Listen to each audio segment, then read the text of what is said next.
61A, lecture number 14. Announcements. Project 2 is due this week. The whole thing's due on Friday, but you need to finish the checkpoint section by Tuesday, and you get a bonus point for submitting the whole project by Thursday. There will be 2 project parties this week to help you out. Project party today, Monday, is from 5 p.m. to 7:30 p.m. in Warren Hall, and project party on Wednesday is also from 5 to 7:30 in Warren Hall.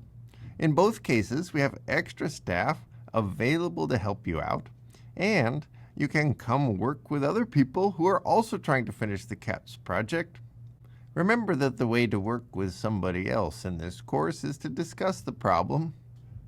If somebody's finished a question already, they can glance at your code, but you shouldn't be working together on the same piece of code with other people who haven't finished a problem yet.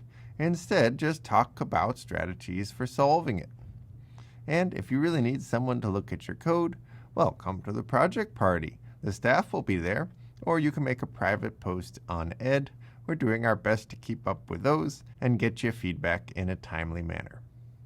Best of luck with the project, and please also keep up with section and lecture this week, because the course is moving on even though you're working on the project, and it's important to stay caught up.